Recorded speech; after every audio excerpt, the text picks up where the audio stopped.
नमस्ते दोस्तों, welcome back to my channel legal bites with Tanuja. तो लास्ट लेक्चर में हमने आर्टिकल 20 डिस्कस किया था एंड आर्टिकल 20 का फोकस था क्रिमिनल जस्टिस सिस्टम पर। एंड आर्टिकल 20 ने हमें बताया कि स्टेट ना पनिशमेंट के नाम पर आर्बिटरी बिहेव नहीं कर सकती। अब लॉजिकली एक और बेसिक क्वेश्चन उठता है कि अगर ना स्टेट पनिशमेंट से आगे बढ़कर किसी इंसान की लाइफ या उसकी फ्रीडम ही रिस्ट्रिक्ट कर दे तो कॉन्स्टिट्यूशन उसे कैसे प्रोटेक्ट करेगा। इसी सवाल का जवाब है आर्टिकल 21। तो आर्टिकल 21 ना क्लियरली बोलता है कि no person shall be deprived of his life और personal liberty except according to procedure established by law. इसका सिंपल मीनिंग ये है कि स्टेट के पास पावर हो सकती है लेकिन एब्सोल्यूट पावर नहीं हो सकती। और यहाँ एक इम्पॉर्टेंट वर्ड यूज़ हुआ है पर्सन। कॉन्स्टिट्यूशन ने सिटीज़न वर्ड यूज़ नहीं किया है। इसका मतलब है कि आर्टिकल 21 हर ह्यूमन बींग के लिए है, चाहे वो इंडियन हो या फॉरेनर। एंड लाइफ का कॉन्स्टिट्यूशनल मीनिंग क्या है, तो अब ये मत समझिए कि लाइफ का मतलब सिर्फ ना हार्ट बीट चल रही है, लंग्स काम कर रहे हैं। सुप्रीम कोर्ट ने ना क्लियरली कहा है life under article 21 is something more than animal existence. Life का मतलब है डिग्निटी के साथ जीना, सेल्फ रिस्पेक्ट के साथ जीना, बेसिक नीड्स के साथ जीना। इसीलिए हम कहते हैं article 21 gives right to live as an human being, not merely right to survive like an animal. And personal liberty मतलब कि क्या, तो पर्सनल लिबर्टी का मतलब सिर्फ ना फ्रीडम ऑफ मूवमेंट नहीं होती। पर्सनल लिबर्टी का मतलब है बिना वैलिड रीज़न आपको अरेस्ट ना किया जाए, बिना प्रोसीजर आपकी फ्रीडम रिस्ट्रिक्ट ना हो, स्टेट आपके पर्सनल डिसीजन में मनमानी इंटरफेयर ना करे। मतलब कि ना स्टेट आपको रोबोट की तरह कंट्रोल नहीं कर सकती। अब प्रोसीजर एस्टैब्लिश्ड बाय लॉ मतलब कि क्या, तो प्रोसीजर एस्टैब्लिश्ड बाय लॉ ना एक टर्निंग पॉइंट है। अब आर्टिकल 21 एक कंडीशन लगाता है कि स्टेट आपकी लाइफ या लिबर्टी तभी ले सकती है जब कोई लॉ एग्जिस्ट करता हो और उस लॉ के अकॉर्डिंग प्रोसीजर फॉलो की जाए। लेकिन यहाँ एक सीरियस कॉन्स्टिट्यूशनल प्रॉब्लम थी कि कॉन्स्टिट्यूशन ने इनिशियली ये क्लैरिफाई नहीं किया था कि प्रोसीजर ना फेयर होनी चाहिए या नहीं। इसीलिए पहले कोर्ट्स ने आर्टिकल 21 को बहुत नैरो माना और यहीं से ना आर्टिकल 21 की जुडिशियल जर्नी स्टार्ट होती है। एंड आपने नोटिस किया होगा कि आर्टिकल 21 ना निगेटिव फॉर्म में लिखा गया है, no person shall be deprived, okay. लेकिन प्रैक्टिकली अब ये कॉन्स्टिट्यूशन का सबसे पावरफुल पॉजिटिव राइट बन गया है। इस एक आर्टिकल से सुप्रीम कोर्ट ने dignity, privacy, livelihood, health, education, clean environment, even right to die with dignity जैसे राइट्स डेवलप किए। इसीलिए आर्टिकल 21 को कहा जाता है heart and soul of our constitution. अब देखते हैं अर्ली इंटरप्रिटेशन ऑफ आर्टिकल 21। तो जब कॉन्स्टिट्यूशन ना इम्प्लीमेंट हुआ और कोर्ट्स ने आर्टिकल 21 को पहली बार इंटरप्रेट करना स्टार्ट किया तो सुप्रीम कोर्ट का अप्रोच ना काफ़ी नैरो और रिस्ट्रिक्टिव था। रीज़न सिंपल था कि कोर्ट ना उस टाइम पार्लियामेंट जो लॉ बनाती थी उस पर ज़्यादा ट्रस्ट करती थी और इंडिविजुअल फ्रीडम से ज़्यादा इम्पोर्टेंस लॉ को दी जाती थी। फर्स्ट केस है AK गोपालन वर्सेस स्टेट ऑफ मद्रास। ये ना सबसे पहला और सबसे इम्पॉर्टेंट केस है। तो AK गोपालन ना एक पॉलिटिकल लीडर थे और गवर्नमेंट ने उनको प्रिवेंटिव डिटेंशन लॉ के अंडर जेल में डाल दिया। तो गोपालन ने कोर्ट में कहा कि गवर्नमेंट ने मेरी पर्सनल लिबर्टी छीन ली है, इसीलिए ये आर्टिकल 21 का वॉयलेशन है। तो इस केस में कोर्ट ने ये कहा कि प्रोसीजर एस्टैब्लिश्ड बाय लॉ का मतलब सिर्फ इतना है कि अगर लेजिस्लेचर ने कोई लॉ बना दिया है और उस लॉ के अकॉर्डिंग प्रोसीजर फॉलो हो रहा है तो आर्टिकल 21 सेटिस्फाइड है। कोर्ट ने ये चेक ही नहीं किया कि लॉ फेयर है या नहीं, लॉ रीजनेबल है या नहीं, लॉ किसी के साथ इनजस्टिस कर रहा है या नहीं। कोर्ट का फोकस सिर्फ एक बात पर था कि लॉ है या नहीं, अगर लॉ है तो वो वैलिड है। और एक और इम्पॉर्टेंट बात कि कोर्ट ने ना हर फंडामेंटल राइट्स को अलग अलग बॉक्स में रखा। मतलब आर्टिकल 21 को ना आर्टिकल 14 एंड आर्टिकल 19 से कनेक्ट नहीं किया। सो कोर्ट का मानना था कि अगर लॉ वैलिड है तो लिबर्टी ना सैक्रिफाइस हो सकती है। इसीलिए आर्टिकल 21 का स्कोप गोपालन केस में बहुत लिमिटेड था। नेक्स्ट केस है एमपी शर्मा वर्सेस सतीश चंद्रा। तो ये केस ना सर्च और सीजर का था। एक्चुअली हुआ क्या, तो गवर्नमेंट को कुछ कंपनीज पर फ्रॉड और मिसमैनेजमेंट का डाउट था। इन्वेस्टिगेशन के लिए ना गवर्नमेंट ने सर्च वारंट इशू किया। तो सर्च वारंट का मतलब क्या, तो गवर्नमेंट ऑफिशियल्स कंपनीज के ऑफिस गए, वहाँ से फाइल्स डॉक्यूमेंट्स रिकॉर्ड ले गए एंड वो उन डॉक्यूमेंट्स को एविडेंस बनाना चाहते थे। तो कंपनीज का आर्ग्यूमेंट ये था कि डॉक्यूमेंट्स ना प्राइवेट होते हैं, बिना कंसेंट सर्च करना प्राइवेसी के अगेंस्ट है, इसीलिए ये आर्टिकल 21 का वॉयलेशन है। तो कोर्ट के सामने सवाल ये था कि क्या इंडियन कॉन्स्टिट्यूशन किसी इंडिविजुअल को राइट टू प्राइवेसी प्रोवाइड करता है एंड और क्या सर्च और सीजर आर्टिकल 21 का वॉयलेशन है। तो सुप्रीम कोर्ट ने क्लियरली कहा कि इंडियन कॉन्स्टिट्यूशन में राइट टू प्राइवेसी नाम का कोई फंडामेंटल राइट है ही नहीं। कोर्ट ने ये भी कहा कि अगर कॉन्स्टिट्यूशन के टेक्स्ट में कोई राइट लिखा ही नहीं है तो कोर्ट ना उस राइट को क्रिएट नहीं कर सकती, इसीलिए सर्च एंड सीजर को वैलिड माना गया एंड आर्टिकल 21 का वॉयलेशन नहीं माना गया। नेक्स्ट केस है Kharak Singh versus state of Uttar Pradesh. तो एक सिंपल सिचुएशन इमेजिन करो कि आपने ना कोई क्राइम नहीं किया, आप जेल में भी नहीं हो, लेकिन फिर भी पुलिस रोज़ आपके घर के बाहर खड़ी रहती है, रात को आपके रूम के बाहर आ जाती है एंड आप कहाँ जा रहे हो, किससे मिल रहे हो, सब नोट करती है। तो अब मैं आपसे पूछती हूँ कि क्या आप फ्री फील करोगे? तो आंसर इज़ ऑब्वियसली नो। यही ना खरक सिंह के साथ हुआ था। खरक सिंह ना एक नॉर्मल आदमी था और उसको ना अरेस्ट नहीं किया गया, लेकिन पुलिस ने बोला कि तुम सस्पिशियस हो और फिर ना पुलिस ने उसके ऊपर सर्विलियंस स्टार्ट कर दिया। सर्विलियंस का मतलब कि पुलिस रात को उसके घर के बाहर आती थी, उसके मूवमेंट पर ना नज़र रखती थी। तो कोर्ट के सामने सवाल था कि क्या पुलिस का ये behaviour article 21 right to personal liberty का वॉयलेशन है या नहीं। और एक और सवाल था कि क्या किसी पर 24/7 नज़र रखना उसकी फ्रीडम और डिग्निटी को अफेक्ट करता है। तो कोर्ट ने बोला कि लिबर्टी ना सिर्फ जेल से रिलेटेड नहीं होती। लिबर्टी का मतलब होता है कि आप अपनी बॉडी के ऊपर कंट्रोल फील करो, आप अपने घर में बिना डर के रहो एंड पुलिस बिना रीज़न आपको डिस्टर्ब ना करे। अगर पुलिस रात को घर आए, मूवमेंट नोट करे, हर वक्त नज़र रखे तो आप फ्री फील नहीं करोगे और वही ना लिबर्टी का वॉयलेशन होगा। यहीं पर ना स्टूडेंट कंफ्यूज होते हैं, इसीलिए ना ध्यान से सुनो कि कोर्ट ने यहाँ ये नहीं बोला कि प्राइवेसी एक फंडामेंटल राइट है। कोर्ट ने सिर्फ ये बोला कि फिजिकल इंटरफेरेंस अलाउड नहीं है। मतलब पुलिस का घर में घुसना गलत है, बॉडी डिस्टर्बेंस गलत है, लेकिन personal data, information, private thoughts, इनको अभी तक कोर्ट ने प्रोटेक्ट नहीं किया था। ये केस इम्पॉर्टेंट इसलिए है क्योंकि ना इस केस में प्राइवेसी का नाम नहीं लिया, लेकिन पर्सनल लिबर्टी का एरिया ना ब्रॉड कर दिया था। अब हम आर्टिकल 21 के मोस्ट इम्पॉर्टेंट फेज़ में एंटर कर रहे हैं। तो 1970s और 1980s का पीरियड आर्टिकल 21 के लिए ना ट्रांसफॉर्मेशनल पीरियड था और ये वही टाइम है जब आर्टिकल 21 एक नैरो प्रोसीजरल राइट से एक पावरफुल ह्यूमन राइट्स प्रोविज़न बनना स्टार्ट करता है। तो सबसे पहले ना हम आरसी कूपर केस से स्टार्ट करते हैं। तो इस केस से पहले ना सुप्रीम कोर्ट का अप्रोच क्या था कि फंडामेंटल राइट्स को अलग अलग कंपार्टमेंट्स में देखा जाता था। मतलब आर्टिकल 14 अलग, आर्टिकल 19 अलग, आर्टिकल 21 अलग। तो आरसी पर केस में सुप्रीम कोर्ट ने कहा कि फंडामेंटल राइट्स आइसोलेटेड नहीं है, ये इंटरकनेक्टेड है। अगर स्टेट का एक्शन आर्बिटरी है, अनरीजनेबल है, तो वो सिर्फ एक आर्टिकल नहीं मल्टीपल फंडामेंटल राइट्स वायलेट कर सकता है।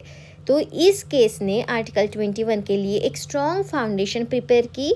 आर्टिकल 21 अब न सिर्फ प्रोसीजर का मैटर नहीं रहा बल्कि सब्सटेंटिव प्रोटेक्शन देने लगा।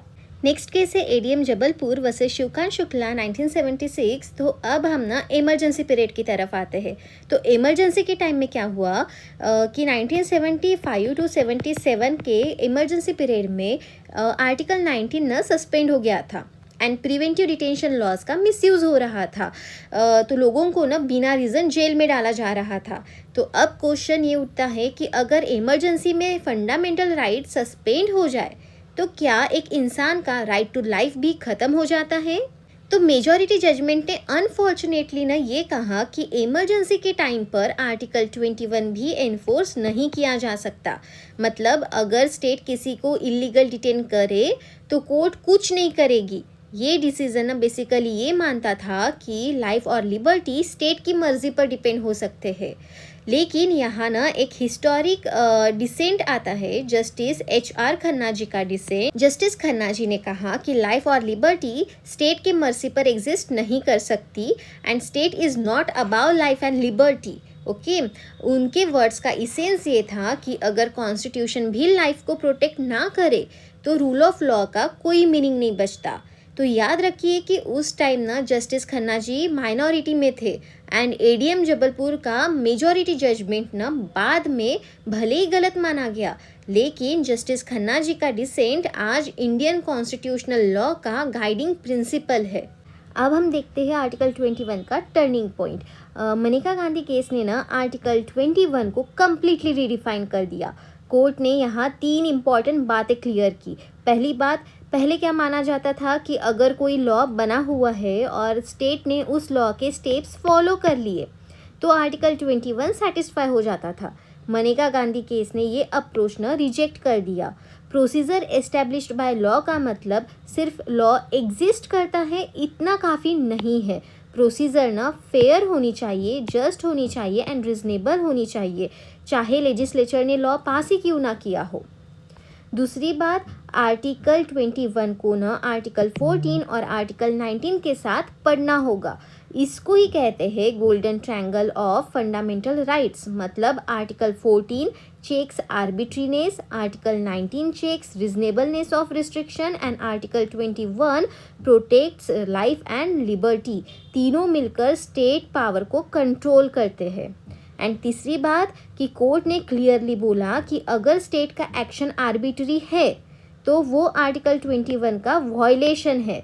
ये बहुत इंपॉर्टेंट डेवलपमेंट थी। इसका मतलब स्टेट अब ऐसे ही किसी की ना लिबर्टी रिस्ट्रिक्ट नहीं कर सकती थी बिकॉज लॉ अलाउज बोलकर। लॉ और एक्शन दोनों को रीजन, फेयरनेस और जस्टिस पास करना होगा।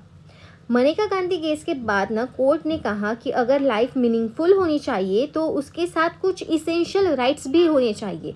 इसी थिंकिंग से ना डेरिवेटिव राइट्स भी डेवलप हुए। तो डेरिवेटिव राइट्स का मतलब तो आर्टिकल 21 से निकलकर और राइट्स रिकॉग्नाइज करना, जैसे कि speedy trial, dignity, livelihood, rights to privacy, health, education etcetera. तो ये सब राइट्स अलग अलग लिखे नहीं गए हैं, लेकिन आर्टिकल 21 के मीनिंग के अंदर नेचुरली इंक्लूड हो गए हैं। नेक्स्ट है हुसैनेरा खातून, फ्रांसी मुलिन एंड ओल्गा तेलिस।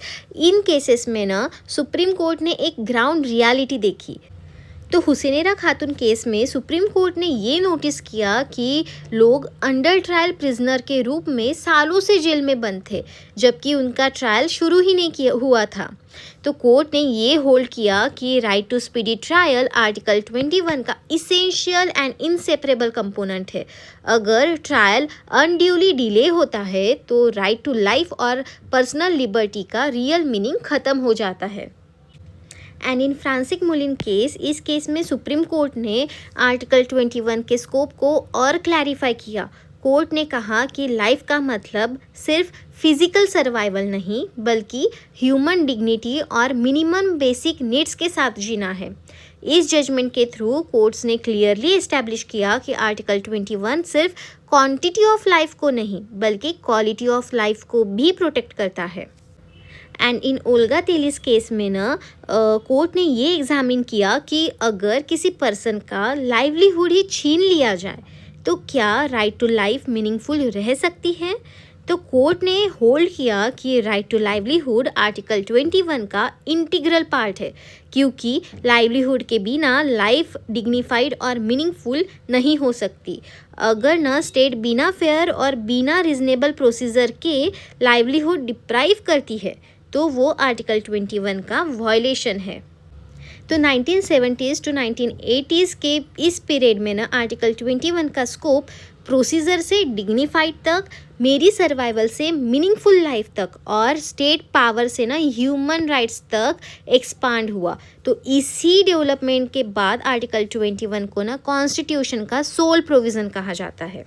तो अब हम ना उस स्टेज पर आ गए हैं जहां आर्टिकल 21 सिर्फ एक प्रोटेक्शन क्लॉज नहीं रहा। 1990s के बाद ना सुप्रीम कोर्ट ने क्लियरली एक्सेप्ट कर लिया था कि आर्टिकल 21 सिर्फ लाइफ और लिबर्टी को प्रोटेक्ट नहीं करता, बल्कि लाइफ को मीनिंगफुल कैसे बनाया जाए उस पर फोकस करता है।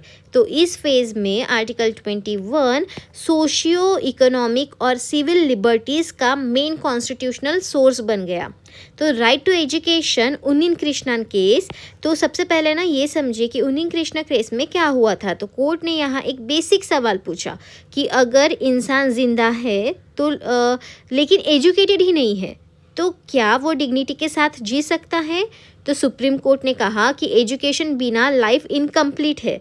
इसीलिए कोर्ट ने होल्ड किया कि right to education flows directly from article 21। तो ये जजमेंट इतना इम्पॉर्टेंट था कि पार्लियामेंट को कॉन्स्टिट्यूशन ना अमेंड करना पड़ा और बाद में आर्टिकल 21A इंसर्ट किया गया। तो ये समझिए कि एजुकेशन का कॉन्स्टिट्यूशनल फाउंडेशन आर्टिकल 21 है। अब आते हैं प्राइवेसी पर। तो R Rajagopalan versus state of Tamil Nadu, यहाँ सुप्रीम कोर्ट ने पहली बार क्लियरली कहा कि प्राइवेसी का मतलब है right to be let alone. इसका मीनिंग ये है कि स्टेट या मीडिया आपकी पर्सनल लाइफ में बिना जस्टिफिकेशन एंटर नहीं कर सकती। इस प्रिंसिपल को और स्ट्रॉन्ग बनाया गया PUCL versus union of India के केस में। यहाँ इशू था टेलीफोन टैपिंग। तो कोर्ट ने कहा कि अगर स्टेट न बिना प्रॉपर प्रोसीजर आपकी फ़ोन कॉल सुन रही है तो वो आर्टिकल 21 का वॉयलेशन है। इसीलिए प्राइवेसी को पर्सनल लिबर्टी का कोर पार्ट माना गया। अब ना एक और इम्पॉर्टेंट डायमेंशन समझिए, mental privacy. In Selvi versus state of Karnataka, इस केस में ना पुलिस अक्यूज्ड पर नार्को एनालिसिस, पॉलीग्राफ और ब्रेन मैपिंग टेस्ट फोर्स करती थी। तो सुप्रीम कोर्ट ने कहा कि माइंड भी ना पर्सनल लिबर्टी का हिस्सा है। अगर स्टेट ज़बरदस्ती आपके थॉट्स एक्सट्रैक्ट करती है तो वो बॉडीली ऑटोनॉमी का वॉयलेशन है, मेंटल प्राइवेसी का वॉयलेशन है और आर्टिकल 21 का डायरेक्टली वॉयलेशन है। इसीलिए कोर्ट ने इनवॉलेंटरी टेस्ट को अनकॉन्स्टिट्यूशनल डिक्लेयर कर दिया। नेक्स्ट केस है रामलीला मैदान इंसिडेंट केस। तो इसमें ना सुप्रीम कोर्ट ने कहा कि स्लीप ना कोई लग्जरी नहीं है। अगर स्टेट बिना जस्टिफिकेशन रात के टाइम लोगों को डिस्टर्ब करती है तो वो उनके राइट टू लाइफ का वॉयलेशन है। कोर्ट ने क्लियरली होल्ड किया कि right to sleep is a part of article 21। ये केस ये समझाता है कि आर्टिकल 21 कितना डीपली डेली लाइफ से कनेक्टेड है। तो 1990s के बाद न आर्टिकल 21 एक कॉन्स्टिट्यूशनल अम्ब्रेला बन गया। इसके अंदर education, privacy, mental autonomy, dignity, even sleep सब आ गए। तो अब हम आते हैं मॉडर्न फेज़ ऑफ आर्टिकल 21 पर। तो ये वो फेज़ है जहाँ ना सुप्रीम कोर्ट ने क्लियरली कहा कि article 21 is not only about survival, it is about dignity, autonomy and personal choice. इस स्टेज पर कोर्ट का फोकस सिर्फ स्टेट के अब्यूज़ पर नहीं था, बल्कि ना इंडिविजुअल के पर्सनल स्पेस और डिसीजन मेकिंग पावर पर था।